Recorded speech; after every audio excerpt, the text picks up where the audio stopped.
Hello friends, welcome to Mithuntips. இன்னைக்கு நம்ம சேனல்ல வெறும் ரெண்டே ingredients வச்சு சூப்பரான ஒரு சப்பாத்தி தான் செய்ய போறோம்.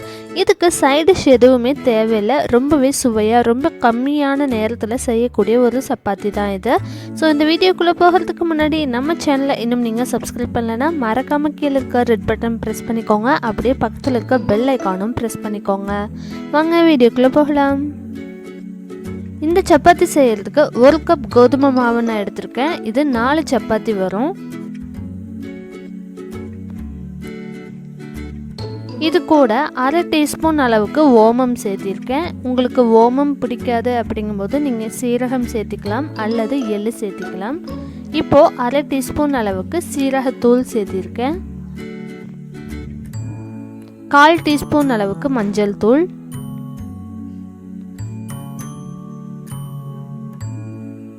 1/2 டீஸ்பூன் அளவுக்கு கரம் மசாலா,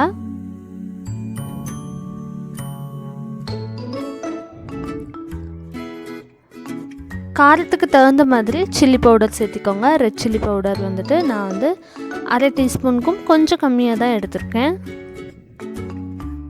அதுக்கப்புறமா இதுக்கு தேவையான அளவு உப்பு சேர்த்திக்கலாம். சேர்த்திட்டு ஒரு தடவை நல்லா கலந்து விட்டுக்கலாம். அதாவது கேரட் சேர்க்கறதுக்கு முன்னாடியே நம்ம இதை நல்லா கலந்து விட்டுறலாம்.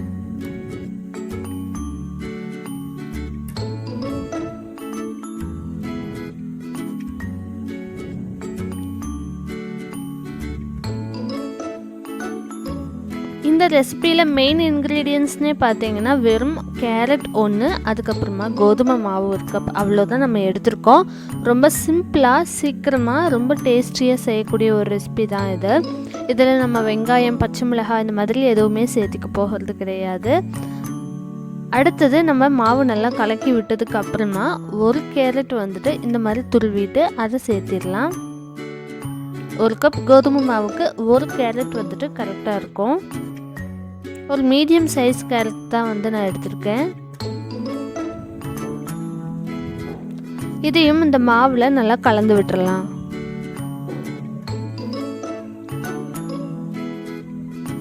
இது நம்ம ஈவன் ஸ்டஃப்டு பராத்தா மாதிரி கூட நம்ம செய்யலாம். இப்போ நம்ம கோதுமை மாவுக்குள்ளே இந்த மசாலாலாம் சேர்த்தோம் இல்லையா, அதுக்கு பதிலாக இந்த துருவன கேரட்டுக்குள்ளே அந்த மசாலா தனியாக சேர்த்துக்கிட்டு நம்ம யூஸ்வலாக செய்கிற மாதிரி சப்பாத்தி மாவு செஞ்சுட்டு அதுக்குள்ளே இந்த மசாலாவை ஸ்டஃப் பண்ணி எடுத்தோம்னா சூப்பரான கேரட் பராத்தா வந்துட்டு ரெடி ஆயிடும். ஆனால் அதை விட இது கொஞ்சம் சிம்பிள் அண்ட் ஈஸி. அதனால் நம்ம வந்துட்டு இது செய்கிறோம். டக்குன்னு செய்யணும் அப்படிங்கும்போது இப்படி செஞ்சுக்கலாம். இப்போது கொஞ்சமாக சுடுதண்ணி விட்டு நான் பிசைஞ்சிட்ருக்கேன். அப்போ தான் உங்களுக்கு மாவு நல்லா சாஃப்டாக இருக்கும். நம்மளுக்கு சப்பாத்தியும் நல்லா மெதுமெதுப்பாக இருக்கும். கொஞ்சம் கொஞ்சமாக சுடுதண்ணி விட்டு பிசைஞ்சு எடுத்துக்கோங்க.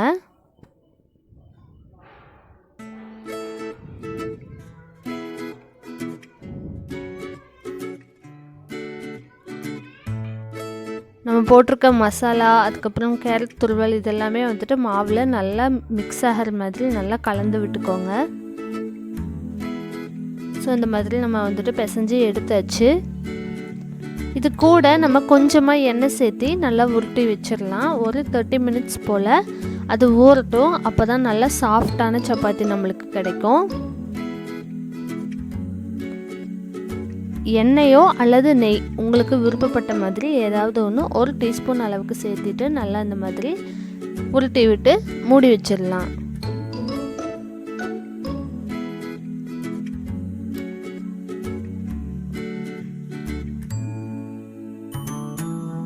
ஸோ இப்போ 30 மினிட்ஸ் கழித்து இப்படி தான் இருக்குது மாவு. இப்போ நம்ம இதை வந்துட்டு சப்பாத்தி செய்ய தயார்படுத்திடலாம். தனியாக எடுத்து உருண்டை பிடிச்சிக்கிட்டு நம்ம தேய்க்க ஆரம்பிச்சிடலாம்.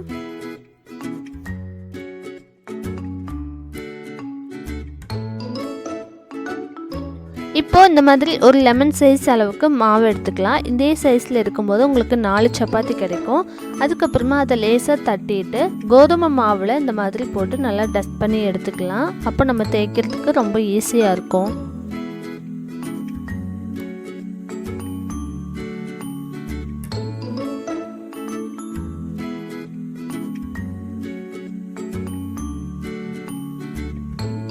நான் எண்ணெய் எதுவும் தடவலை. அப்படியே வந்துட்டு டஸ்ட் பண்ணி எடுத்து இந்த மாதிரி தேய்ச்சி எடுத்துக்கலாம்.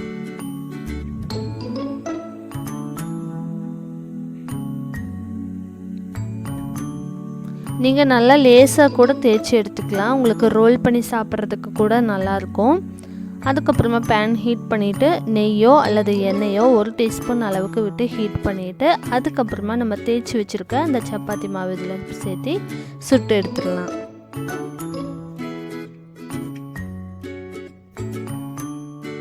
இதுக்கு மேலே 1 டீஸ்பூன் அளவுக்கு எண்ணெயோ அல்லது நெய்யோ வந்துட்டு தடவி விட்டுக்கலாம்.